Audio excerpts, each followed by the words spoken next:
So on a lighter note, I read some men's health articles, and there was one in particular that stood out for me. 19 ways to live a stress-free life. So I'm not going to go over all 19 here, but I do want to mention some of them. The stressor could be that you're in a critical situation like a presentation or a game-defining moment, and what Men's Health says you should do is have a routine. So when you go into your presentation, or if you're taking that foul shot with 2 seconds left, that you should have a simple routine that takes your mind off of the largeness of what's going on and just focus on the goal. Something else that's interesting, you've seen your friends get married, and then you're suddenly asking yourself, well, is this girl right for me? Well, Men's Health says that you should just ask yourself some simple questions about your significant other. Are they unselfish? Do they treat people well? Is this somebody that I can have fun with? Those types of questions, and if they come out with positive answers, you know that's at least a person that you can keep continuing your relationship with. So you're meeting her or his family for the first time. They say smile, nod, and ask a lot of questions. That deflects them asking you a lot of questions, and of course it gives off the aura that you're interested in them, that you care, exactly. So the last stressor is it's review time. It's the end of the year, and you want more money. Well, the best thing to do is actually make sure that you have stats that can back up why you're asking for more money. So, for example, I increased sales by 12%, and oh, by the way, that's better than 43% of the industry average. So things like that, which you're also supposed to be able to put on your resume, actionable things that prove that you are able to complete a goal or a task, will help you get a raise. So don't blame Men's Health if you don't get the raise, but that's just the way that you can try. Well, speaking of Men's Health, here's another eye catcher that I found. In a controversial breakthrough, a British team used embryonic stem cells. We hear a lot of controversy about stem cells, to generate what appear to be functioning sperm cells. That's right. They're not intended to create life. They're not intended to actually become or be used for a human carrier. But here's what they are going to be used for, which is a pretty important thing. First of all, it's an important proof of concept, which, I don't know, it borders on maybe becoming ethically and morally a question. Which is the whole issue with the stem cell research. But here's where it really matters. If you're a man and you've undergone cancer treatment, and as a result of that you've become somehow impotent or unable to produce children, here is a possible viable alternative. You can actually create clone sperm, if you will, using embryonic stem cells, so that you might someday be able to foster children.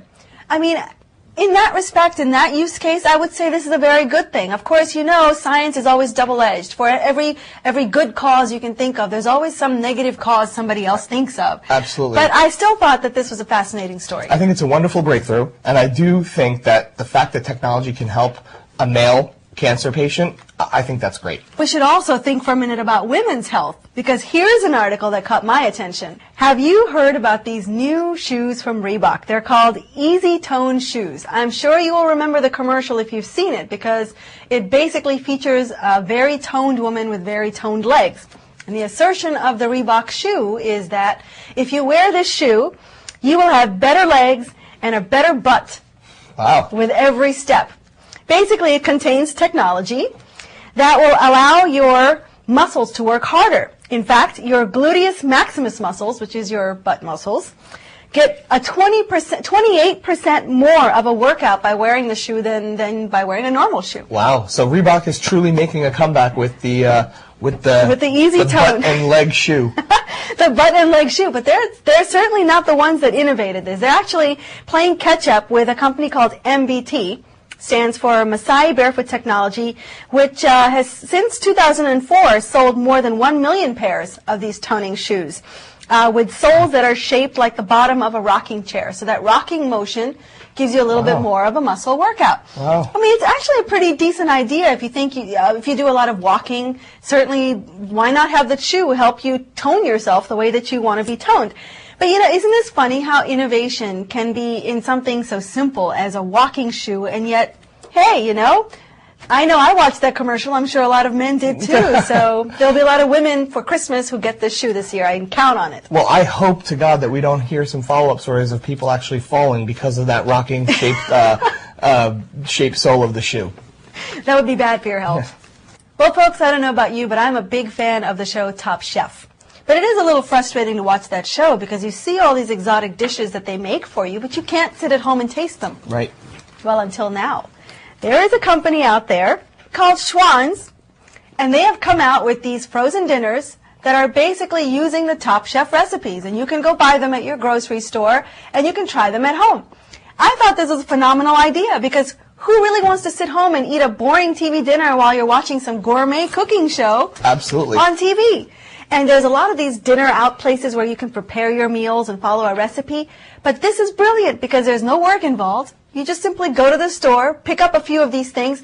You could even do your own Top Chef tasting party. Absolutely. You know, I just think this is where television is going. It's just, you know, they call it brand extension. So here's a TV show that has now parlayed its success into a new line of business, new industry, basically.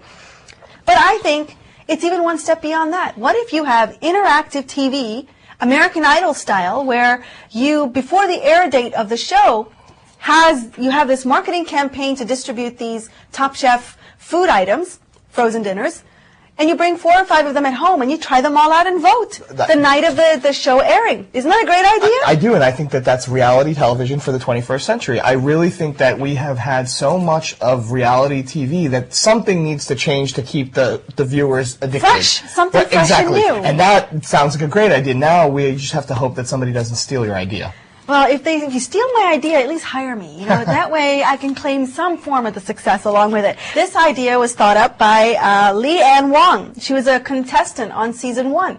So again, innovation. Wow. I'm just amazed by how people, and it makes perfect sense because, you know, once you're a contestant, you might be lucky to open your own restaurant. You might succeed. You might not succeed. Here's a relatively good way to get into the market and get yourself well known. Yeah, think of Marie Callender, right? Absolutely.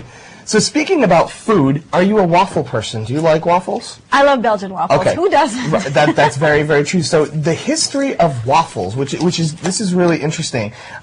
So in 1270, the waffle was created, and in the 1300s, the waffle was actually used to seduce women. This is what Geoffrey Chaucer wrote in the Canterbury Tales. You're kidding me. No, I'm not. But even more interesting, so the original Waffle House opened in 1955 in Atlanta, but in 1972, the original Nike shoe, the sole, was actually made on a waffle iron. You are kidding me. No, and this is very interesting stuff. I would have never have guessed that a sole of a shoe would be made in a waffle iron. But now, when you look at your sneakers, just look at the bottom, and you'll probably it probably looks the same. I wonder if it works backwards too. Like, in other words, do you have, you know, the waffles always have that conventional shape, that box shape. Well, now maybe you should have different kinds of waffle irons based on the bottom of your shoe. Oh, I don't know about that. I think the waffle has to stay with the crevices. That's how the syrup and the butter gets in there. Oh, that's important. That's very, very important. Well, folks, I just had to share this ad with you because it is great. Bollywood is truly everywhere. Look at this ad from Verizon Wireless. And what I loved about it is clearly behind you can see it's all about Bollywood. You know, people are dressed up, they're dancing, but here's the thing I loved. Look at the color. I mean, when you think India, you think color, right? Every color known to man. I mean, we've got blues, reds, greens, yellows. What I love is that the image of India is always associated with color, and not just color, but flavor and life and passion and singing and dancing.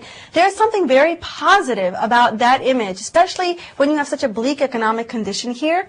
I actually can appreciate Bollywood for infusing that sense of life and passion and color and flavor and all this, and happiness, right? We exude joy.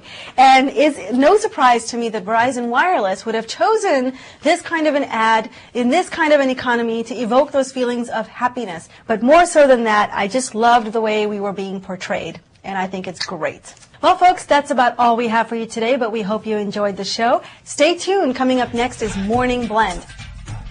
Well, once again, I had a terrific time co-hosting with you, and I hope you come back soon. Well, thank you very much for having me. I also had a great time. To all of our viewers out there, hope you enjoyed the show. Have a great weekend. Namaste. Namaste.